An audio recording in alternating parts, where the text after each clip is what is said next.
Good morning students. आज भारतीय अर्थव्यवस्था के क्लास में हम लोग एक नए विषय को देखने जा रहे हैं। वो विषय है कि भारत में बजट का निर्माण किस प्रकार से होता है। पूर्व के क्लासों में वित्तीय व्यवस्था को हम लोगों ने देखा था।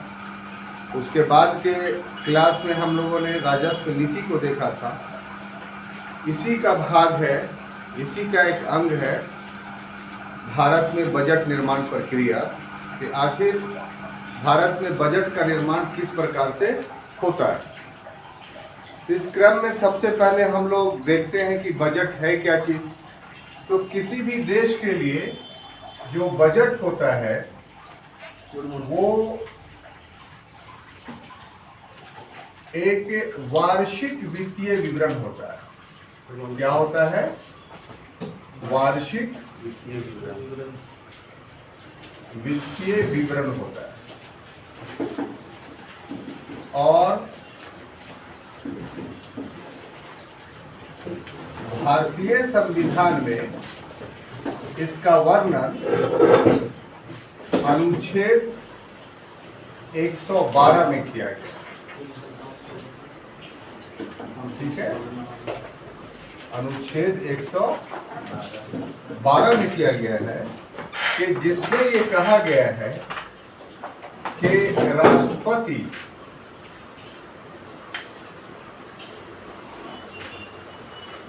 प्रत्येक वित्तीय वर्ष हेतु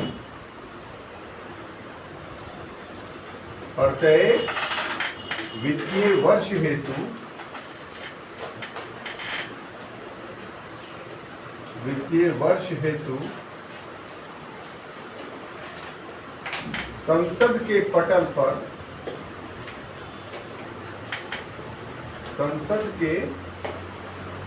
पर वार्षिक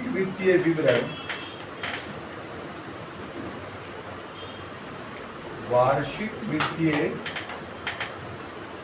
विवरण रखेगा या रखवाएगा।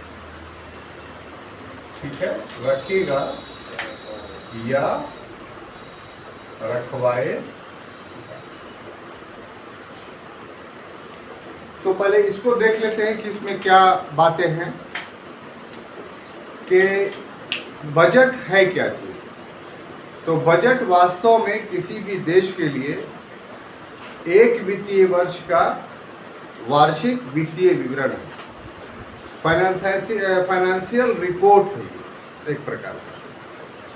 और इसकी अगर उत्पत्ति अगर देखा जाए तो फ्रांसीसी शब्द बुगेट से हुआ है। और बुगेट शब्द कहाँ से आया है, कैसे आया? तो फ्रांस में, जैसा कि आप जानते हैं कि संसदीय शासन प्रणाली की शुरुआत हुई। उसके पहले अमेरिका में संसदीय शासन प्रणाली का आरंभ अध्यक्षात्मक शासन प्रणाली के रूप में, लोकतंत्र का रूप अध्यक्षात्मक शासन प्रणाली के रूप में हो चुका था। और वहां भी संसद थी जिसको हम लोग कांग्रेस कहते हैं। लेकिन बजट की जो परंपरा शुरू हुई एक व्यवस्थित ढंग से, वो फ्रांस में हुई।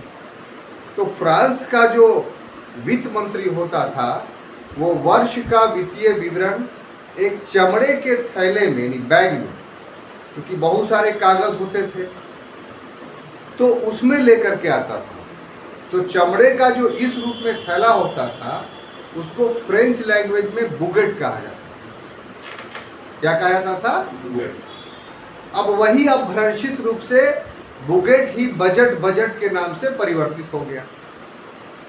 तो वार्षिक वित्तीय विवरण नहीं कह करके उसको बजट, चूंकि वो एक बुगेट नामक बक्से में बंद रहता था वो वार्षिक वित्तीय विवरण, तो वार्षिक वित्तीय विवरण एनुअल फाइनेंशियल रिपोर्ट न कर करके उसको बजट बुगेट से निकला हुआ शब्द कहा जाने लगा। और ये इतना पॉपुलर हो गया कि वैश्विक स्तर पे वार्षिक वित्तीय विवरण को बजट कहा जाता है। तो ये रहा आपके बजट की उत्पत्ति का इतिहास। अब आ जाइए भारत में। तो भारत में जो बजट की परंपरा है वो कैसे शुरू हुई, कब से शुरू हुई, ये एक बहुत महत्वपूर्ण प्रश्न है। तो जब से ब्रिटिश शासन स्थापित हुआ तब से भारत के लिए बजट ब्रिटिश संसद बनाती थी।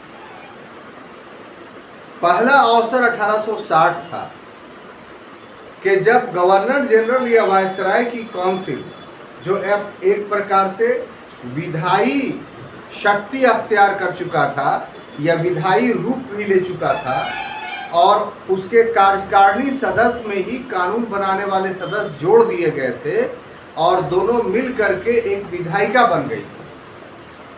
तो 1860 ईस्वी से जो है वो भारत में बजट निर्माण की प्रक्रिया गवर्नर जनरल की एक विधायी बॉडी करने लगी, और इस तरीके से बजट बनना भारत में शुरू हुआ।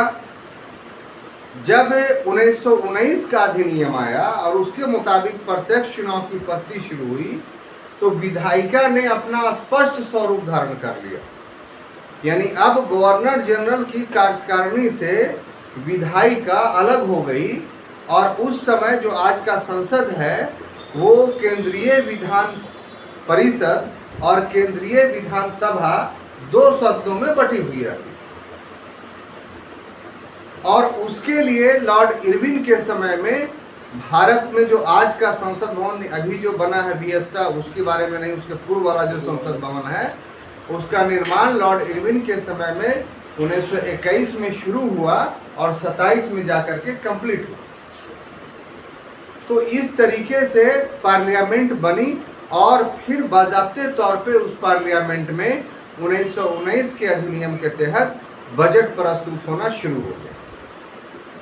इसमें एक बात और ध्यान दिया जाए कि आरंभ में जो बजट प्रस्तुत हुआ 1919 के अधिनियम के तहत वो एक ही बजट हुआ करता था, लेकिन 1924 ईस्वी से रेलवे का बजट उससे अलग कर दिया गया। अब हो गया कि आम बजट अलग और रेलवे बजट अलग। लेकिन वर्तमान मोदी सरकार जब सत्ता में आई तो उसने पुनः जो है वो 1924 से पूर्व वाली स्थिति को बहाल कर दिया। यानी अब रेलवे बजट अलग से नहीं होता है, एक ही बजट पर प्रस्तुत होता है जिसको आम बजट बोलते हैं, और उसी में रेलवे बजट समाहित होता है। क्लियर? तो ये छोटा सा एक इंट्रोडक्टरी बात हमने इसलिए की कि बजट से संबंधित है, इतनी बातें आपको जाननी चाहिए। क्लास का असल मोटो ये है कि हम लोग ये देखें कि आखिर संसद में बजट बनती कैसे, इसका निर्माण कैसे होता है। इस मुद्दे पर आने से पहले एक बात बताते चले आपको कि हमारे देश में ब्रिटेन के समान संसदीय शासन व्यवस्था को अपनाया गया। जहां संसदीय शासन व्यवस्था अपनाया जाता है वहां पूरा का पूरा काम संसद के माध्यम से होता है। कार्यपालिका भी संसद के प्रति उत्तरदायी होती है, कार्यपालिका भी संसद से ही निर्मित होती है। तो संसद से निर्मित और संसद के प्रति उत्तरदायी कार्यपालिका के कारण हम कह सकते हैं कि संसद ही संसदीय शासन प्रणाली में सर्वोच्च है। और ऐसी परिस्थिति में जो बजट का निर्माण होता है वो भी एक संसदीय अंग के रूप में होता है, संसदीय क्रिया के रूप में होता है।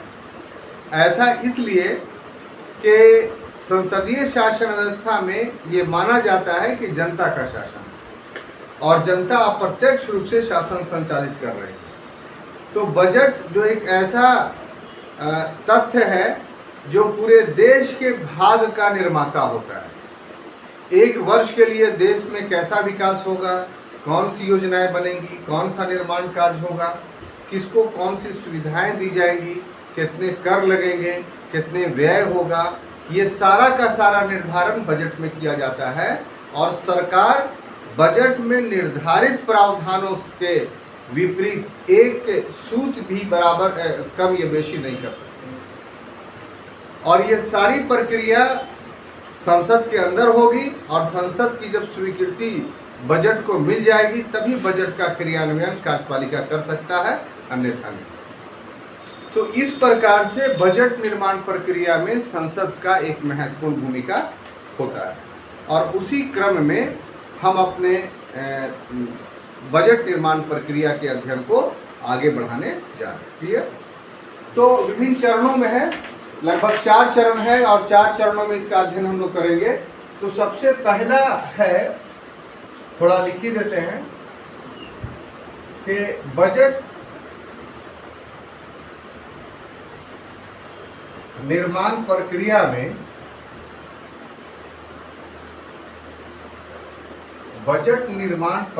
में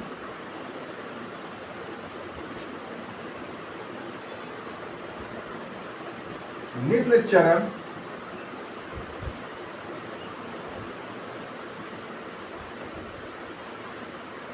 अपनाए जाते हैं। ठीक है, अपनाए जाते हैं। तो बिंदुवार हम लोग देखेंगे। सबसे पहला जो शीर्षक इसमें होगा कि बजट का निर्माण। ठीक है ना? बजट का निर्माण आखिर कैसे होता है? बजट का निर्माण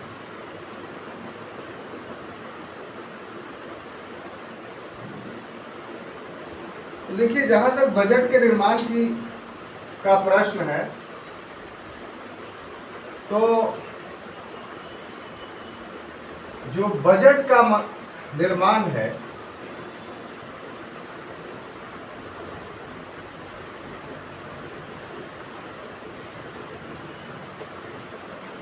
वो वित्त मंत्रालय करता है। और वित्त मंत्रालय में 4 प्रभाग होते हैं। ठीक है ना? इस 4 प्रभाग में से जो बजट प्रभाग है वही बजट का निर्माण करता है। और ये वित्त मंत्रालय इसका आरंभ जो करेगा बजट के निर्माण का, वो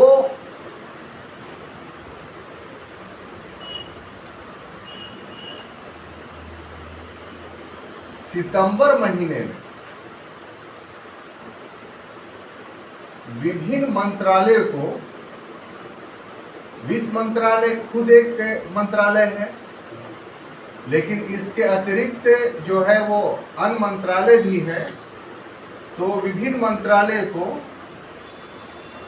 प्रपत्र जारी करता है, डॉक्यूमेंट्स जारी करता है।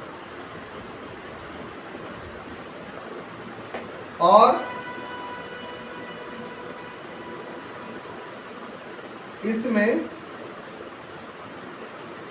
प्रत्येक मंत्रालय में से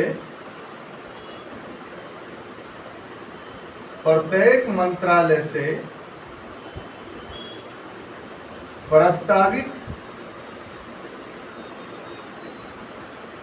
व्यय का विवरण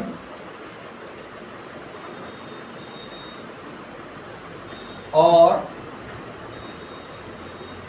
आय के साधन के बारे में पूछा जाता है। आय के साधन के बारे में पूछा जाता है।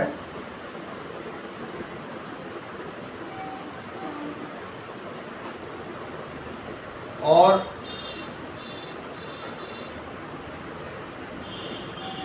विवरण प्राप्त होने के बाद, जब विवरण प्राप्त हो जाता है, प्राप्त होने के बाद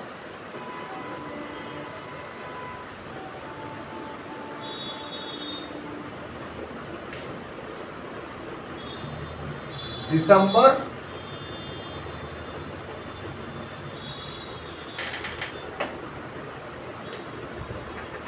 जनवरी माह में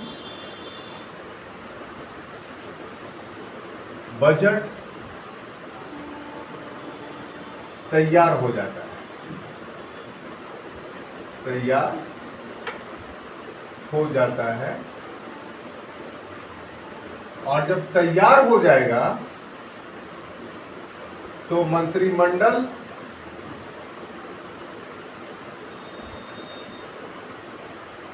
से स्वीकृति के पश्चात मंत्रिमंडल से स्वीकृति के पश्चात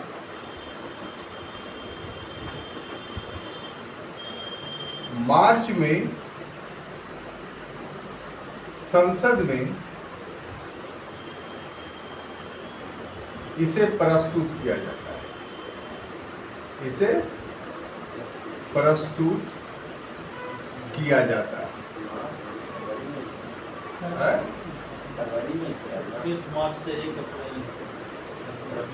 ठीक है, फरवरी चलिए बोले, वो तो लास्ट रहता है, फरवरी का अंतिम सप्ताह जो होता है उसी समय होता है। तो पहले इसको समझते हैं कि बजट का जो निर्माण होता है वो कैसे होता है। तो इसमें वित्त मंत्रालय नोडल एजेंसी है, वही इसका सब कुछ करता धरता है। और वो एक्चुअली में वित्त मंत्रालय का जो संरचना है, प्रशासनिक संरचना है, वो 4 प्रभागों में बटा हुआ है, 4 डिपार्टमेंट।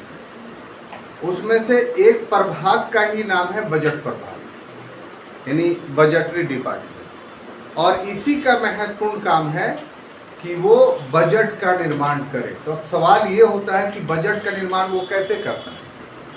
तो इस क्रम में सबसे पहले वो सितंबर महीने में, उसके पहले भी हो सकता है, ये कोई अनिवार्य नहीं, लेकिन एक लमसम डेट दे दिया गया है कि एक प्रपत्र, एक प्रकार का परफॉर्मा वो तैयार करता है।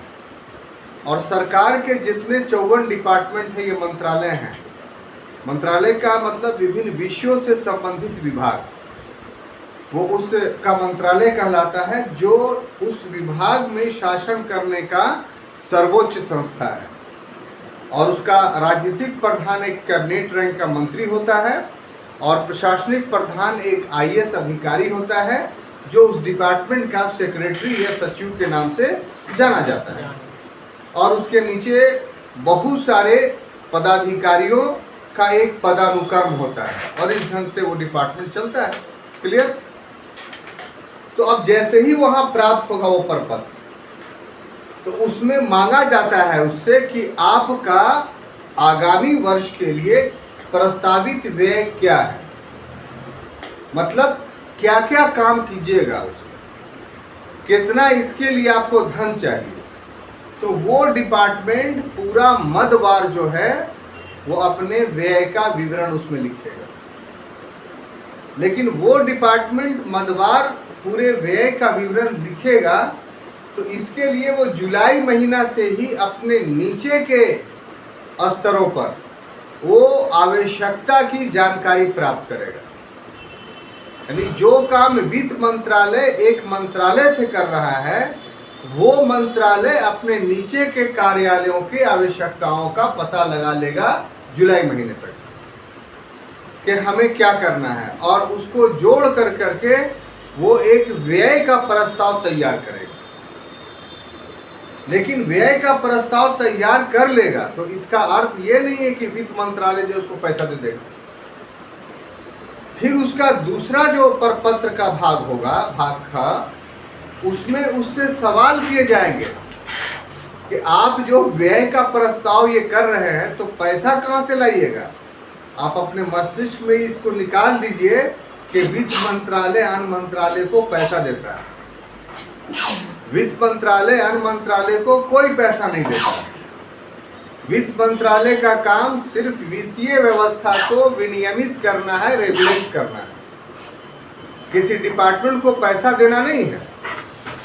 तो इसीलिए जो दूसरा खंड उसका होगा प्रपत्र का, उसमें पूछा जाएगा कि आप जो प्रथम खंड में जो व्यय का प्रस्ताव ला रहे हैं, तो इसके लिए पैसा कहाँ से लाइएगा,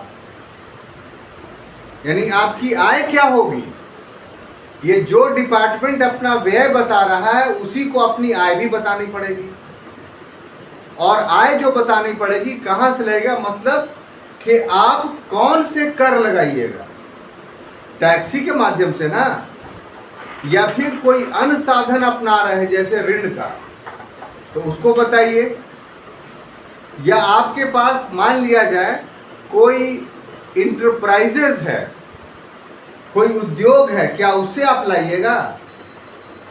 और अगर कर से लाइएगा तो आपको ये भी बताना होगा कि आपके कर के आरोपण से क्या किसी दूसरे विभाग का कर प्रभावित होगा,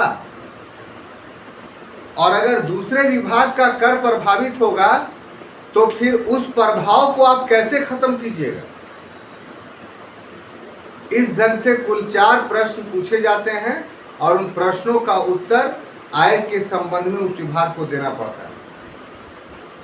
जब युक्ति युक्त लगता है वित्त मंत्रालय को, तभी उसके द्वारा प्रस्तावित प्रस्ताव को माना जाता है, अन्यथा वित्त मंत्रालय ये स्वतंत्र होता है कि वो उसके व्यय और आय में अन्य विभागों के परिवेश में सामंजस्य स्थापित करे कि किसी के डिमांड से किसी का डिमांड कम नहीं हो। क्लियर? तो इस ढंग से एक डिपार्टमेंट में जो प्रपत्र आता है उस पर इस तरीके से काम होता है। जब वो प्रपत्र भर करके प्रत्येक मंत्रालय वित्त मंत्रालय को जमा कर देता है तो वित्त मंत्रालय का काम होता है करों का समायोजन, अकोमोडेशन ऑफ टैक्सेस। उसका काम ये होता है कि जो डिमांड तो सब ज़्यादा करेगा, तो अगर सबको फुलफिल कर दे वित्त मंत्रालय, माने मान ले उसके प्रस्ताव को, तो ऐसा भी हो सकता है ना कि उतना कर की उगाही देश में नहीं हो, तब तो जो व्यय का निर्धारण किया गया उसमें घाटा लग जाएगा। तो देश के पास कितना कैपेसिटी है कर देने का, यानी लोगों के पास कितना कैपेसिटी है कर देने का, इसका अच्छा ज्ञाता वित्त मंत्रालय होता है, क्योंकि पूर्व के वर्षों के विवरण उसके पास होते हैं। तो उस आधार पर कर सामर्थ्य को देखते हुए विभिन्न विभागों के कर प्रस्ताव को और व्यय प्रस्ताव में सामंजस्य बना करके एक वित्तीय विवरण तैयार करता है, और वही वित्तीय विवरण ठेठ भाषा में बजट कहलाता है। अब ये प्रक्रिया जो है साहब, तैयारी की प्रक्रिया, ये दिसंबर जनवरी में पूरा हो जाता है, और उसके बाद जो अगली प्रक्रिया है कि जो मंत्रिमंडल है यानी कैबिनेट है उसको वो दिखला देगा, और उसके बाद उससे अप्रूवल ले लेगा। जैसे ही ये अप्रूव हो जाएगा बजट मंत्रिमंडल से, तब फिर उसको सार्वजनिक नहीं किया जा सकता है, उसकी एक भी बात। अब उस बजट को प्रिंटिंग प्रेस जो नॉर्थ ब्लॉक में ही है, स्पेशल बजट के निर्माण के लिए उसको बनाया गया, वहां उसको भेज दिया जाएगा छपने के लिए। ऐसा क्यों? क्योंकि बजट की एक एक प्रति प्रत्येक सांसद सदस्य को जिस दिन बजट प्रस्तुत किया जा रहा है उस दिन उसके पटल के सामने रखा जाना जरूरी है। तो 700 से ऊपर सांसद हैं, इसका मतलब कि 700 से ऊपर कॉपी चाहिए, और 1000-2000 पेज का बजट होता है, इसकी प्रिंटिंग होती है। जो government printing press north block में स्थित है वहाँ, वो इसी के लिए स्पेशल बनाया ही गया है।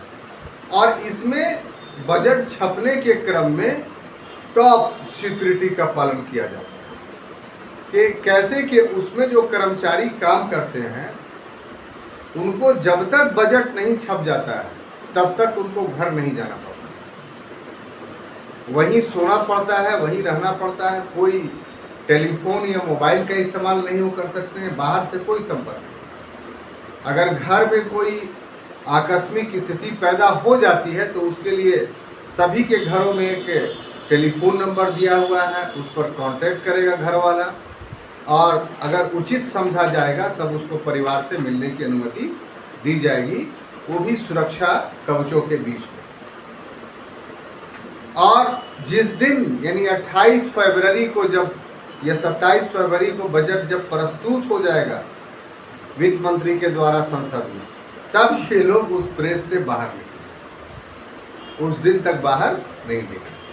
तो इतने कड़े सुरक्षा व्यवस्था के बीच में जो है वो बजट का प्रस्तुतिकरण होता है, लीक नहीं होना चाहिए। यही ना एक बार हो गया था कि ममता बनर्जी की पार्टी के एक आदमी रेल मंत्री, नाम उसका हम भूल रहे हैं, और ममता बनर्जी पहले ही बोल दी कि मेरा रेल मंत्री जो अमुक काम कर रहा है वो गलत है।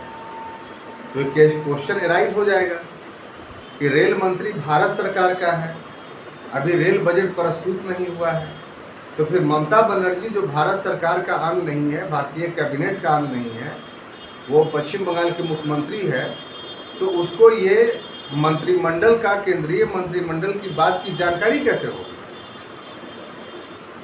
तो ये तो विधान के मुताबिक गलत हुआ, तो बहुत हंगामा हुआ। तो उसकी जानकारी होगी कि रेल मंत्री उसी के पार्टी का था, वो जाके बोल दिया। तो इस तरीके से घर में भी, अपने पार्टी के अंदर भी जो बजट बना है वो उस समय तक आप नहीं बोल सकते हैं कुछ, जब तक उसको संसद के पटल पर रख नहीं हुआ।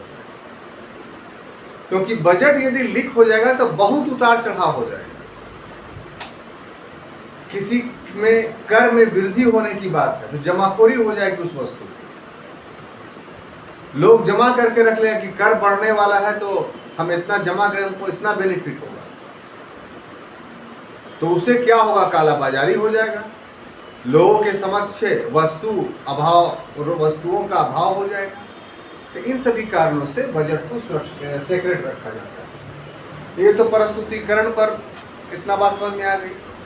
अब एक दूसरा इसका शीर्षक हम बनाते हैं, आपको समझाते हैं, वो है बजट का वैधानिकीकरण।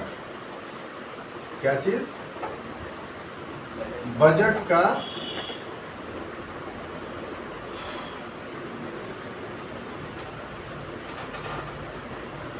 वैधानिकीकरण।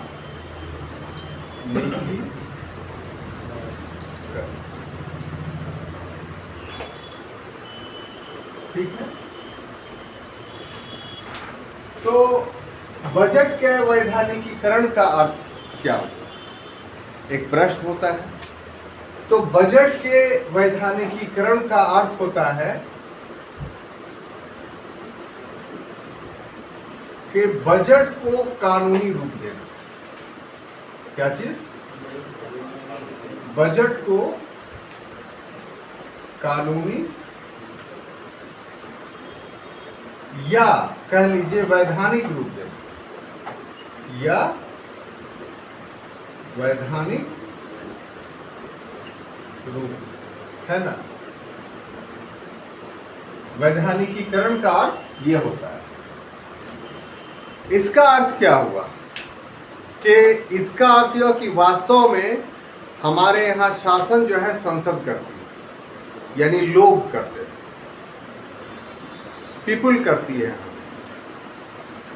और लोग करती है, पीपुल करती है, तो अप्रत्यक्ष करती है, इनडायरेक्ट करती है। तो इनडायरेक्ट करना संभव कैसे हो पाता है? तो संभव होता यह है कि किसी भी विषय को करने के लिए ये अनिवार्य है लोकतंत्रात्मक शासन व्यवस्था में कि अकॉर्डिंग टू रूल्स, लॉ और बाई कॉन्स्टिट्यूशन। कोई भी देश में, लोकतांत्रिक देश में काम करना है, काम होगा तो विधान के तहत होगा, लेजिस्लेशंस के तहत। उसके लिए पहले कानून का निर्माण करना पड़ेगा, और कानून का निर्माण जब हो जाएगा तभी जो है वो काम हो सकता है। किसी लोकतांत्रिक देश में जब तक आप कानून नहीं बनाते हैं तो एक भी काम आप नहीं कर सकते। तो बजट भी एक प्रकार का काम ही है। तो इसलिए बजट के प्रति भी कानून बनेगा लागू करने के लिए। तो बजट को लागू करने के लिए जो कानून बनता है तो उसी को हम लोग बोलते हैं बजट का वैधानिकीकरण। लेजिस्लाइजेशंस ऑफ द बजट कहलाता है। क्या कहलाता है? लेजिस्लाइजेशंस ऑफ द बजट। और टेक्निकलिटी के हिसाब से इसमें बहुत सारी बातें आपको सोचनी है और समझनी है। हम आपसे आशा करते हैं कि क्रमवार रूप से धीरे धीरे आप इसमें जो तकनीकी बातें हैं, टेक्निकल बातें हैं, उसको समझने का प्रयास करेंगे। ठीक है, तो हम बिंदुवार इसमें आपको अध्ययन करवाना चाहते हैं। तो सबसे पहले होता है इसमें वित्त मंत्री के द्वारा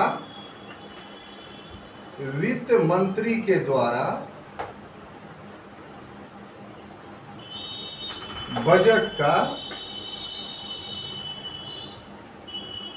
प्रस्तुतिकरण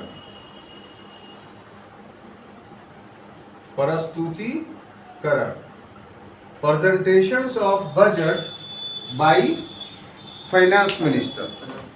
यहाँ पर एक चीज बताते चले कि ये कोई जरूरी नहीं है कि फाइनेंस मिनिस्टर ही बजट प्रस्तुत करे। आम तौर पे फाइनेंस मिनिस्टर करता है, कभी कभी ऐसा होता है कि प्रधानमंत्री भी करता है, कभी कभी ऐसा होता है कि प्रधानमंत्री वित्त मंत्री के रहते हुए किसी दूसरे मंत्री से बजट प्रस्तुत करवा सकता है। ये सारा का सारा अधिकार किसको प्रदान किया गया है? प्रधानमंत्री को। राष्ट्रपति कर सकते हैं। ठीक है, हाँ राष्ट्रपति भी, देखिए शुरू में ही हम बता दिए, एक्चुअली में राष्ट्रपति ही कर रखेगा या रखाएगा। ठीक है, तो बाय द नेम, देख ये तो अनुच्छेद 74 को आपको याद करना होगा। इसमें कहा होगा कि भारत में जितने भी काम होंगे वो सब 53 और 74 को मिला दीजिए, तो by the name of president and by the hand of prime minister. Bharat में जो भी काम होता है वो राष्ट्रपति के नाम होता है और प्रधानमंत्री के हाथ से होता है। ये 53 और 74 का एक सटीक विश्लेषण है। तो ये तो आपको अंडरस्टूड होना चाहिए यहाँ पर कि व्यवहारिक रूप से सारा काम कौन करता है, तो प्रधान। व्यवहारिक रूप से शब्दों पर ध्यान दिया जी, हाँ, सैद्धांतिक रूप से राष्ट्रपति और व्यवहारिक रूप से प्रधानमंत्री, बस। तो प्रौढ़ता, शैक्षणिक प्रौढ़ता इसी को बोलते हैं। आप मैच्योरिटी ऑफ एजुकेशन जो है आपके शब्दों से समझ में आएगा। ठीक है, आप भी एक प्रकार के डॉक्टर हैं। डॉक्टर के यहाँ जाइएगा तो पूरा घर उसका दवाओं से भरा रहता है। तो बीमार आदमी जाता है तो अपने से उठा उठा के खाने लगता है क्या दवा? हर बीमार व्यक्ति क्या कौन दवा खाएगा इसका निर्धारण डॉक्टर करता है। तो उसी ढंग से आप भी एक डॉक्टर है, आपके पास समस्या आता है तो समस्या के लिए आपके पास दवा के समान अलग अलग शब्द हैं। उन शब्दों का सटीक चयन करके आप समस्या का समाधान करते हैं। तो सिद्धांत और व्यवहार, ये दो शब्द का कहाँ कहाँ इस्तेमाल करेंगे ये आपको जानकारी होनी चाहिए। और ये जानकारी उस समय होगी जब उसकी पूरी क्रिया पद्धति को आप समझेंगे कि हमारे देश में सैद्धांतिक प्रधान राष्ट्रपति है हर मामले में, और व्यवहारिक प्रधान जो है वो व्यवहारिक प्रधानमंत्री। Very good. तो ये एक मामला क्लियर हुआ वित्त मंत्री वाला, मतलब कोई भी कर सकता है, दूसरा मंत्री भी, प्रधानमंत्री स्वयं कर सकता है, राष्ट्रपति चाहे तो वो भी कर सकता है। क्या होता है प्रस्तुतिकरण में, जो अभी भी बताया कि हर एमपी के लिए अलग अलग बजट तैयार करके रखा जाता है, तो वो रख दिया जाता है सबके सामने। और वित्त मंत्री या बजट प्रस्तुत करने वाला मंत्री वो एक लाइन में कहता है कि आज बजट प्रस्तुत किया जाता है और एक समरी पढ़ देता है उस बजट का।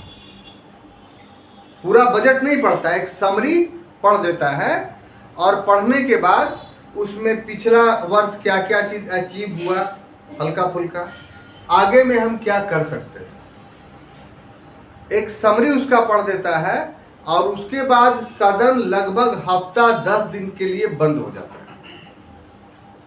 जो बजट का जिस दिन प्रस्तुत हुआ ना, क्यों, जरा जवाब दीजिए तो आप। इतना इंपॉर्टेंट चीज है, क्यों बंद कर दिया जाता है?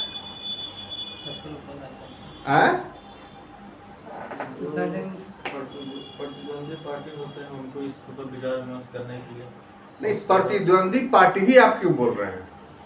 हर सांसद को बजट पढ़ने का अवसर दिया जाता है, तैयारी करने का अवसर दिया जाता है, प्रस्तावित बजट को समझने का अवसर दिया जाता है, ताकि उस पर बहस वो आके कर सके, अंधानुकरण उसका नहीं करे, विचार विमर्श हो सके। तो ये कहलाता है बजट का प्रस्तुतिकरण, जो मात्र पहला दिन और पहला दिन में कुछ घंटे का होता है। ठीक है, अब देखिए कि आगे क्या होगा।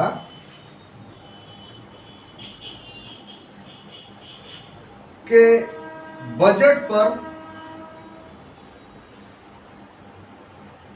सामान्य बहस, सामान्य बहस। अब जब लोग इकट्ठा होंगे तो फिर क्या हो जाएगा कि पूरे बजट पर एक जनरल बहस होगा। तो उसमें जो सभापति होंगे या अध्यक्ष होंगे विभिन्न सदनों के, तो वो हर दल की जो उस सदन में स्थिति होगी, हर दल की जो उस सदन में स्थिति होगी, उसके अनुरूप उनको बोलने का घंटा निर्धारित हो जाएगा कि अमुक दल की सदस्य संख्या इतना है तो उसको इतने घंटे इस बजट पर बोलना है। और उस दल का जो उस सदन में नेता होगा वो तय कर लेगा कि हमारे दल से किसको बोलना है और कितना बोलना है। तो ये पूरा लिस्ट जो है सभा संचालित करने वाले अध्यक्ष या सभापति के पास चला जाता है। और फिर जब दूसरी बैठक शुरू होती है इस बजट सत्र का, तो उसमें बजट पर व्यापक चर्चा होता है, प्रत्येक बिंदु पर, प्रत्येक विषय पर। और जब चर्चा हो जाता है तब इस वैधानिकीकरण का तीसरा चरण शुरू होता है। और तीसरा चरण क्या होता है, उसको हम लोग बोलते हैं अनुदान की मांग। अनुदान की मांग, इसको इंग्लिश में हम लोग बोलेंगे demand for grant. Demand for grants. अब क्या होगा इस तीसरे में, अभी इधर बजट चल रहा है, अब विभागवार हर मंत्री अपना बजट लेकर के आएगा। अभी तक संपूर्ण बजट पर बहस हो रही थी, अब विभागवार लेकर करके आ रहा है बजट। तो उसमें वो डिमांड रखता है कि हमारी मांग को मान लिया जाए, यानी हम जितनी धनराशि मांग रहे हैं उतना मान लिया जाए। प्रस्ताव रखता है सदन में, विपक्ष के लोग भी, कोई भी नहीं, जो विभाग में जो मंत्रालय, मान लीजिए शिक्षा मंत्रालय है, तो शिक्षा मंत्री आकर के बोलेगा और उसके विभाग का सारा विवरण सारे सदस्यों के पास होगा। तो उसमें कटौती प्रस्ताव सदस्य ला सकते हैं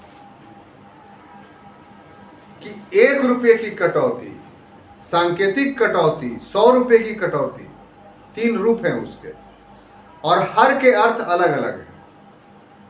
अगर 1 रुपये की कटौती तो सांकेतिक कटौती होता है, मतलब ये कि उसको सैद्धांतिक तौर पे कुछ संशोधन करना है, नीतियों में संशोधन करना है। और एक होता है एकदम निश्चित अमुक राशि संशोधित करना कि नहीं इतना नहीं होना चाहिए, इतना कम हो जाना चाहिए। तो इस तरीके का अगर कटौती प्रस्ताव आ गया तो उसमें मतदान होता है। और ये जान लीजिए कि अनुदान की मांग में बहुत इंपॉर्टेंट सेंटेंस दे रहे हैं आपको कि अगर अनुदान की मांग में प्रस्ताव गिर गया तो सरकार गिर जाएगी। अनुदान की मांग में प्रस्ताव गिर गया। हाँ, अगर कोई संशोधन आया और संशोधन पास हो गया, माने सरकार उसमें फेल्योर हो गई, तो सरकार गिर जाएगी। तो इसलिए काफी कठिन होता है अनुदान की मांग। अब अनुदान की मांग जब पारित हो गया सारे विभाग का, तो अभी भी विभाग अपना पैसा खर्च करने के लिए सामर्थ्य नहीं होते हैं। क्यों? क्योंकि उसके बाद फिर एक प्रोसेस है जिसको हम लोग बोलते हैं विनियोग विधेयक। क्या चीज? विनियोग विधेयक। विनियोग विधेयक, जिसको इंग्लिश में बोलेंगे एप्रोप्रिएशंस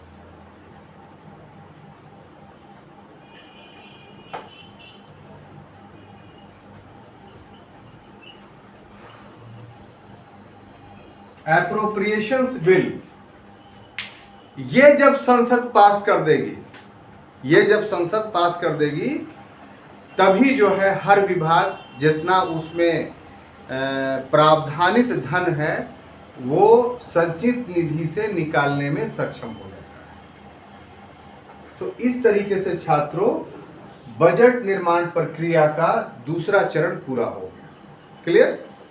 अब देखिए तीसरे में प्रवेश करते हैं हम लोग। तीसरा क्या है? तो बजट का क्रियान्वयन। क्या चीज? बजट का इम्प्लीमेंटेशंस ऑफ बजट, बजट का क्रियान्वयन, इम्प्लीमेंटेशंस ऑफ बजट।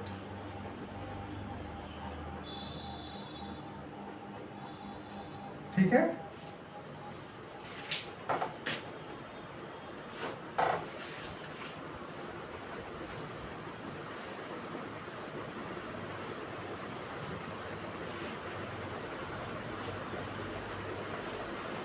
तो इसमें आप बात जानिए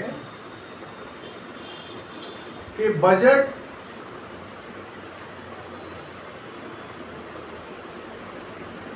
पारित हो जाने के बाद प्रत्येक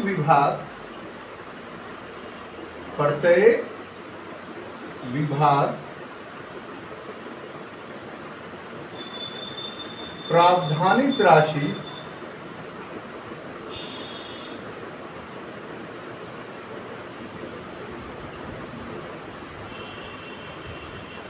खर्च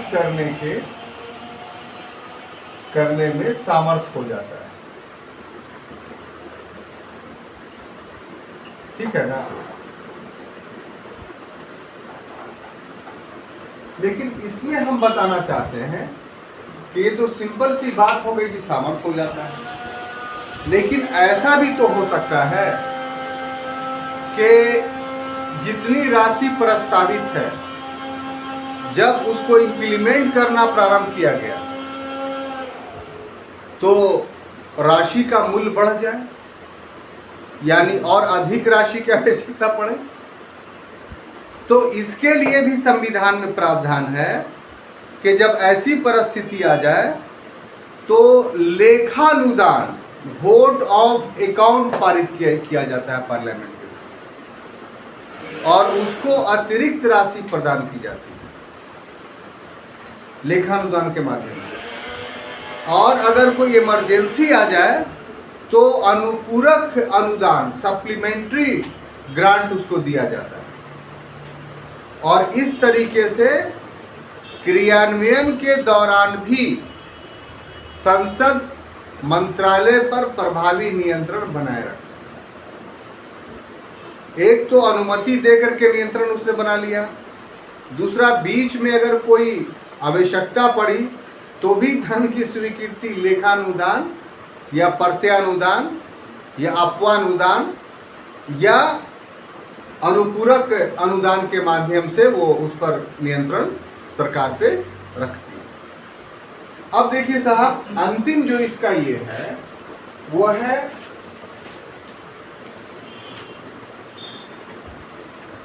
बजट का अंकेक्षण। बजट का अंकेक्षण यानी ऑडिटिंग ऑफ बजट।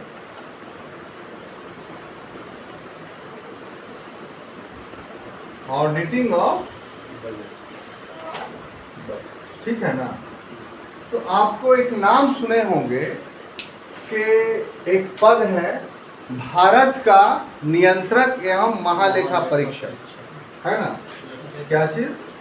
भारत का नियंत्रण एवं महालेखा परीक्षक नियंत्रक एवं महालेखा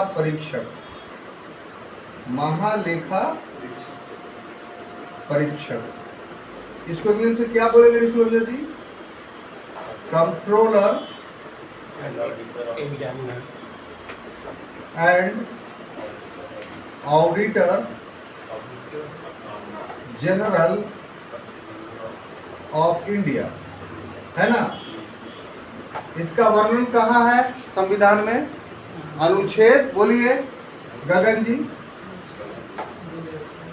अनुच्छेद 76, इतना भूलते हैं?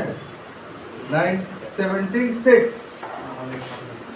ये 76 है और 76 में ही बना भी है, ठीक है। हाँ, और इसका काम क्या है कि जो पार्लियामेंट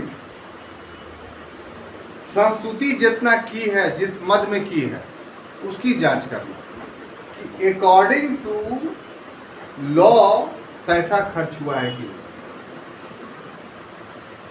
तो जब बजट का सत्र यानी एक वर्ष समाप्त हो जाता है तो उसका पूरा विवरण देना पड़ता है ऑडिटर को, और वो तय करता है कि अकॉर्डिंग टू बजट जो है राशि खर्च हुई है कि नहीं।